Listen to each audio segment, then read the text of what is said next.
Olá, tudo bom? Meu nome é Vinícius e hoje a gente vai falar sobre o Massacre da Família Hope de Halle Sanger, que na verdade é um pseudônimo de Todd Ritter. Eu peguei esse livro em biblioteca, então já devolvi ele, então não vou ter ele físico aqui para mostrar ele aqui no vídeo. Mas vamos ao que importa, né? Porque eu nem sei por onde começar a falar desse livro, né? Eu gostei demais dele, né? E assim, né? Livros de mistério, suspense, morte, eu já fico um pouco mais empolgado para ler, né? E já tenho uma tendência de gostar mais. E o autor, né, no Massacre da Família Hope, consegue trabalhar muito bem esses mistérios. Ele vai jogando aos poucos as informações que vai te prendendo. E quando eu vi, minha filha, eu já estava assim vidrado, assim, querendo saber o que aconteceria nas próximas páginas.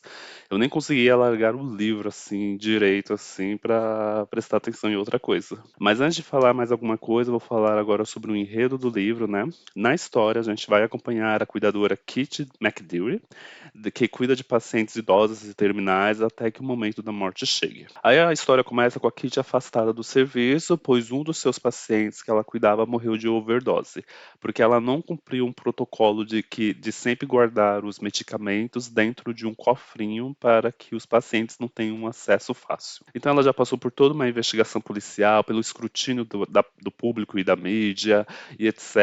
E foi afastada do trabalho e tal, mas no fim foi declarada inocente, né, porque não conseguiram provar que foi intencional a morte do paciente, né. Então eu acho que já no primeiro capítulo do livro a gente já vê ela finalmente sendo chamada de volta para a agência que ela trabalha, né. No início ela até pensa que poderia ser oficialmente demitida, né, porque ela só tinha sido afastada, então não era uma demissão, mas descobre que foi alocada para cuidar de uma nova pessoa, a Lenora Hope, que é uma figura controversa. Lenora Hope é a única sobrevivente de um massacre que aconteceu dentro da própria família, que morreram tanto o pai, a mãe e a irmã dela. Ninguém sabe o que aconteceu na noite dos assassinatos, apenas que a Lenora sobreviveu. Tem até uma cantiga de roda, né, infantil, que tem essa letra assim no livro, né? Aos 17 anos, Lenora Hope, alucinada, matou a própria irmã enforcada, matou o pai a facadas e, em delírios febris, tirou a vida da mãe que era tão feliz. Lenora sempre diz: não fui eu, mas é a única que não morreu. Então já viram, né? Para a população da cidade, todo mundo achava que ela tinha cometido os assassinatos da família, e a polícia também suspeitou dela, investigou ela na época, mas por falta de provas não conseguiram acusar ela dos assassinatos. A história do livro se passa nos anos 80 e o massacre aconteceu em 1929, né, na época da quebra da Bolsa de Nova York, que trouxe a Grande Depressão aí para os Estados Unidos e para o mundo. Eu achei isso interessante, né, porque isso entrega até uma boa explicação na história que, por causa da crise, a imprensa ignorou o massacre e por isso que ele ficou desconhecido do grande público, e eu achei isso uma boa sacada. E um dos motivos que levam a agência a alocar a Kitty para cuidar da Lenora é porque as outras cuidadoras não queriam ir lá para a mansão dos Hopes cuidar da Lenora por causa do seu passado, e a Kitty é uma escolha perfeita no final, né? Porque caso ela mate a Lenora por outro acidente, ninguém ligaria. E assim que Kitty chega na mansão, né, que é chamada de Hope's End, que é um nome bem simbólico, né? Na tradução direta vira Fim da Esperança, que eu acho que é o título do livro original.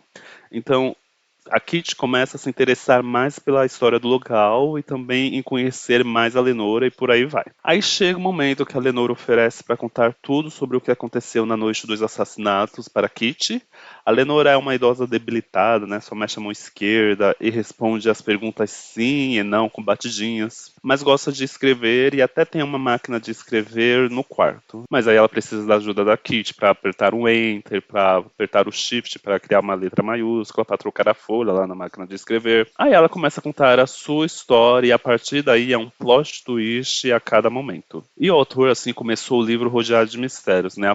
As próprias circunstâncias da morte do paciente da Kitty é deixada no ar e ele vai soltando essas informações aos poucos, né? Sobre tudo, desde o que está acontecendo no presente e também dos acontecimentos do passado, né? Porque o livro equilibra esses relatos da Lenora com os acontecimentos do presente. E assim o autor termina cada capítulo com um gancho, né? Já para te puxar para ler o próximo. E a estrutura do livro me lembrou pequenas grandes mentiras, né? Da sensação das coisas indo aumentando aos poucos, que o círculo está pegando fogo e está se fechando e que a qualquer momento tudo vai implodir e explodir.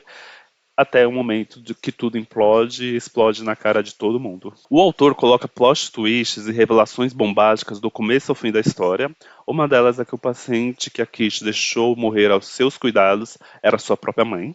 E olha que isso nem é de longe o maior plot twist da história inteira, né? Porque na reta final você fica até sem fôlego, porque é quase uma reviravolta, assim, por capítulo, e uma é mais impressionante que a outra. E assim, tem algo engraçado que aconteceu comigo lendo esse livro, né? Porque eu fui enganado, né? É que para ver a quantas páginas faltavam para acabar, né? Eu acabei vendo e lendo um pouco a última página, assim, de relance.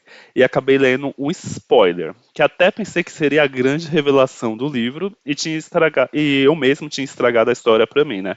Mas aconteceu tanta reviravolta que acabou se tornando um detalhe no mar de revelações, né? Por isso que acredito assim que não importa isso de spoiler ou não, se for bem construído, bem amarrado, vai prender e vai te chocar, vai te emocionar, vai te impressionar, mesmo sabendo o que vai acontecer. E assim, né, quando eu pego esse tipo de livro para ler, minha intenção é receber uma dose de entretenimento e embarcar na viagem construída pelo autor. Então eu quero uma história bem amarrada, um mistério interessante, personagens cativantes, né? E por aí vai. E esse livro entrega tudo isso. Na reta final acontece tantas reviravoltas que podem até cansar alguns, né? Para mim funcionou, mas aí eu entendo quem talvez não curta esse fluxo de informações tão rápido e em sequência e também algumas conveniências e ligações também convenientes. Mas eu consegui embarcar na loucura do autor, perdoei algumas coincidências que acontecem, porque no geral o livro é muito bom. E a sensação de ler esse livro me lembrou a primeira vez que eu li O Caso dos Dez Negrinhos, que agora é E Não Sobrou Nenhum, né, da Agatha Christie, que é um dos meus favoritos dela, que o clima de fundo é bem parecido, né? Uma mansão quase isolada, mistérios e o autor que brinca com o sobrenatural para tentar despistar as dicas do que está acontecendo. E também, né, como no livro da Agatha Christie, como nesse, eu acabei viciando o livro e não larguei até realmente finalizar ele. Mesmo o livro ficando muito intenso na reta final, com vários acontecimentos, o autor fecha todas as pontas, a história é bem amarrada, né? Todos os personagens têm final, nenhum é esquecido no churrasco, né? É um livro que vai chegar uma parte que talvez você vai se perguntar como vai encerrar tudo isso, porque está acontecendo tanta coisa e as páginas já estão acabando, mas o fim do livro em si é até tranquilo. É uma grande indicação para quem curte suspense, reviravoltas e até para quem gosta quando brincam assim com sobrenatural assim nas histórias. Eu acho que é um livro que faz muito sucesso no TikTok, eu acabei pegando para ler assim, eu acho que por causa do TikTok mesmo e acabei gostando bastante. Vou ficando por aqui. Muito obrigado. Até.